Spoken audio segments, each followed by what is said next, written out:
Hola Javier, ¿cómo estás? Muchas Bien, bien. gracias por compartir este espacio. Javier, contanos, ¿qué te ha llevado a revisar o repensar la situación de pandemia, esta situación de pandemia en relación al habitar, a la casa, los modos de vida? Bueno, mira, el tema de repensar en momentos de crisis me parece que ha sido siempre una constante en la humanidad, es decir, que los momentos de crisis siempre han servido para buscar nuevas alternativas, nuevos horizontes. Eh, los momentos de crisis siempre pueden ser o naturales, como es el caso ahora de la pandemia, es un momento natural, un virus que aparece y que no le encontramos solución, y también pueden ser también hechos por el hombre, como el caso de las guerras o otro tipo de cosas. Yo en eso siempre he pensado, me ha hecho en la cabeza el tema de cómo habrá sido para los profesionales cuando la Segunda Guerra Mundial veían, sobre todo los profesionales de la arquitectura, en nuestro caso, cómo sería viendo bombardear las ciudades y cómo se destruían viviendas, edificios y patrimonio y espacios culturales, espacios urbanos y demás, como los profesionales de la época, y pienso por ejemplo en Le Corbusier, que ante la falta de trabajo por estar en una crisis semejante tamaño, estarían realmente repensando en cómo tendría que ser la salida de ese momento, y que realmente cómo tendría que ser la vivienda, cómo tendrían que ser los nuevos espacios urbanos, cómo tendrían que ser las nuevas necesidades del hombre. Y me parece que de ahí una gran lección, o sea, Le Corbusier cuando termina la guerra, en realidad ya había repensado cómo tendría que ser la vivienda de salida de esa posguerra, de esa guerra, y aparece lo que es las unidades de habitación, es decir, la unidad de habitación que siguiendo los conceptos de lo que había sido el inmueble villa, del apilamiento de viviendas iguales en un solo edificio, la unidad de habitación los lleva al extremo en pensar cómo es la nueva vivienda. Ya no es una vivienda en altura, con patio y demás, sino que es una vivienda muy próxima a las necesidades propias de ese momento de construir una gran cantidad de viviendas, de cómo tendría que ser la nueva ciudad, cómo tendría que ser el ahorro de infraestructuras, el apilamiento, el adosamiento de las viviendas con poca fachada y mucha profundidad, y de pequeño tamaño para poder solucionar el problema de vivienda, que en realidad eso dio después pie a todo lo que fue la vivienda en propiedad horizontal, aunque muy mal utilizado, pero fue la, la, la semilla de lo que es después la vivienda agrupada. En el caso de esta pandemia, de este virus, que en realidad no destruye el patrimonio arquitectónico, sino que en realidad destruye vidas, también el tema es de pensar un poco lo que está sucediendo. En ese caso, ya en otras oportunidades en la facultad, sobre todo con la gran inundación del año 13, del año 2013, donde se inundó La Plata, la facultad y distintas cátedras empezamos a pensar sobre todo cómo tenía que ser, cómo era el problema en ese momento de las inundaciones. La facultad ahí fue cuando llamó un concurso de estudiantes para en los talleres hacer trabajos sobre temas sobre la cuenca de Arroyo el Gato, aquel concurso que se hizo en tres escalas distintas, la escala territorial, la escala urbana y la escala urbana arquitectónica. Nosotros como taller de arquitectura en aquel momento trabajamos sobre la escala urbana arquitectónica, nos presentamos ese concurso con los alumnos de sexto año, dando sobre la cuenca del Arroyo del Gato, en la calle 25 y 520, en un terreno donde ahí se empezó a trabajar sobre todo cómo tenía que ser todo el acercamiento de la vivienda sobre esas zonas que posibilidad inundadas, los reservorios, las zonas de donde podía el río, el arroyo extenderse y demás en épocas y cómo utilizar eso. En ese concurso, bueno, nuestra cátedra de arquitectura sacó en ese concurso de urbano arquitectónico, sacó primero, segundo y tercer premio, y después un premio Clarín, es decir, que hubo un gran compromiso por parte de nuestra cátedra en ese sentido. en otro orden, con otra de las cátedras en las que yo estaba de profesor, que fue la de introducción a la materialidad, también se hizo un trabajo de extensión con otras dos cátedras de la facultad, la cátedra de producción de obra de Silvia Castro, Lufiego e Infante, y la cátedra de elementos de matemática y física de Heinrich, Creus y Carnicero. En ese caso, trabajamos sobre el problema de los asentamientos, de los grandes asentamientos, de los barrios carenciados que se habían inundado, y se hizo todo un trabajo de campo buscando cómo eran las nuevas alternativas en cuanto a cómo tenía que ser qué solución se le podía dar a esas viviendas, con lo cual se trabajó sobre todo en un trabajo de campo donde los alumnos nuestros de primer año de introducción a la materialidad hicieron un trabajo de campo sobre un asentamiento y se determinaron distintos modelos, 3 modelos de construcción precaria, con los elementos de desecho, precaria, uno de madera, uno de chapa y cartón, y otro de mampostería, los cuales se estudiaron y se vieron quién podía aportarse desde la facultad en cuanto a implementar el mejor uso de esos materiales, por lo menos para paliar esas situaciones, haciendo las distintas cátedras tareas inherentes a su currícula, sobre todo analizar cómo utilizar mejor los materiales, cómo hacer una forma de llegar a la gente con algún elemento que pudiera comprenderlo y pudiera desarrollarlo. Esto fue muy interesante, pero como pasa siempre, la inundación quedó en el olvido, se fue alejando de la problemática la problemática nuestra y se volvió a los temas normales. Y esta es una ocasión que a mí me hacía repensar eso, porque tenemos que realmente tener una actividad bastante constante sobre esos temas, no solamente en momentos de crisis, sino que tendría que ser una constante en el trabajo de la facultad. Y a mí me parecía importante, porque con esto de esa pandemia del virus, y sobre todo, si bien hay que repensar los espacios, ver cómo es la nueva organización, cómo tiene que ser, empezar a entender los distintos espacios de la vivienda y los distintos espacios urbanos de encuentros y demás, pero lo más importante me parecía era trabajar sobre aquellos lugares donde esos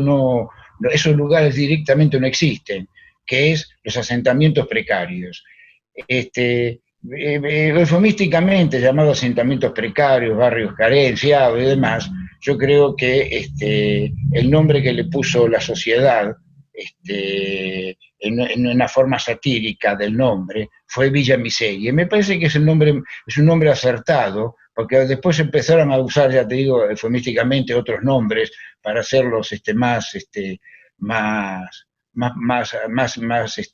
acercables, pero en realidad el nombre es eso, y satíricamente digo porque el concepto de villa es un concepto de una población que es más que un pueblo y menos que una ciudad, pero que además no solamente es un intermedio, sino que tiene condiciones paisajísticas, culturales y estructurales distintas, y contiene cierto tipo de contenido superior a lo que es un pueblo, y esto lo digo con conocimiento de causa, porque yo nací en una villa, es decir, y con sus condiciones, sus iglesias históricas, sus espacios, su plaza del mercado, su plaza del ayuntamiento, su plaza de la iglesia y demás, donde tenía la relación con el paisaje y demás, que era muy propio de lo que es un lugar urbano con un alto potencial, un alto contenido paisajístico y cultural. Y yo digo satíricamente porque justamente la Villa Miseria es todo lo contrario. Por eso la sociedad le puso villa y miseria, porque están abandonados todos los conceptos de lo que es una villa, donde la gente vivía sin nada, sin espacios urbanos, sin infraestructura, sin ningún tipo de valores, solamente el esfuerzo para poder sobrevivir. Y que esto en nuestro país ha sido una constante en los últimos 60 años y que en los últimos 40 años realmente no se hizo nada. Las villas han crecido en forma exponencial no solamente en cantidad de villas, sino en cantidad de población, y que realmente salen a la palestra cuando hay un momento de crisis. Entonces todo el mundo está preocupado qué pasa si el virus entra en estos asentamientos y cómo se frena, porque ahí no hay posibilidad de estar en su casa, porque la casa prácticamente no existe, en una casilla donde viven 16 personas en 10 metros cuadrados, donde no hay espacios urbanos, donde no hay posibilidad de una higiene lógica, de lavarse las manos, de higienizarse y todo como se pide, porque es muy carente. En ese concepto me parece que es donde a mí me salía como propuesta que la facultad tiene que abordar este tema en ese sentido y hacerlo como una constante. Y esa constante tiene que ver con que todas las facultades con distintas áreas trabajen. Es decir, la facultad ahora cuenta con esta nueva área que es la FAUTEC, ¿no? Donde hace estudios técnicos y demás, y que toda la parte de investigación realmente tendría que estar volcada a ver cómo desde lo urbano, desde lo ambiental, desde lo físico, de lo arquitectónico se puede solucionar o ir paliando, o ir generando y modificando esa situación precaria donde vive gran cantidad de gente en condiciones muy precarias. A mí uno de los temas que me parecía que es importante como propuesta era ver cómo se puede generar un pequeño núcleo sanitario que a través de los municipios que siempre acercan en momentos de crisis colchones, ladrillos, chapas, y se los deja a la puerta de la casa a la gente, y la gente pues hace lo que puede con eso que le dejan. Lo que me parece que era importante por ahí generar un pequeño núcleo sanitario con un digestor, porque en estos momentos todos los desechos van a la vía pública o van a las vertientes de los arroyos que pasan por ahí cerca, un pequeño digestor, un pequeño colector solar para poder calentar el agua y llevarlo a una temperatura que se puedan higienizar, es decir, subirlo 10, 15, 20 grados, llegar a los 35, 40 grados, que se pueda realmente la gente efectuar un baño, que eso vaya a un digestor y ese digestor pueda procesar y yo me refiero individual, ¿no? Un pequeño núcleo donde realmente por lo menos entrar y considerar en un lugar que por lo menos vaya a la parte de la higiene, que me parece que es una de las cosas más importantes. Eso desde el punto de vista mía como cátedra que fue de arquitectura y de introducción a la materialidad. Supongo que en el devenir de los tiempos otras cátedras de planeamiento y demás irán pensando las cosas que son afines a su propia disciplina, ¿no? Cómo reorganizar eso, los asentamientos, cómo darle otro tipo de condiciones, de espacios de encuentro, de espacios de recreación, de espacios culturales y demás, que me parece que la facultad tiene en ese sentido un gran valor, porque en la temática diaria aborda siempre esos temas, y aplicarlos directamente justamente a esta gente que me parece que en estos momentos es la que más lo necesita, dado que el que posee una casa como nosotros, que tenemos la suerte de tener una casa y de tener un trabajo y de tener ciertas condiciones, podemos absorber todo lo que nos han pedido de alejamientos, higiene, barbijo, distintas situaciones que otra gente no lo puede llevar porque realmente viven en una condición de marginalidad y de hacinamiento entre sus viviendas y de sus espacios urbanos, ¿no? Me parece que eso es lo que yo había pensado, llevarlo más al concepto esto de la vivienda precaria, que no a la vivienda en general, donde prácticamente los que tenemos la condición de tenerla, más o menos podemos dar respuesta a estos momentos de crisis.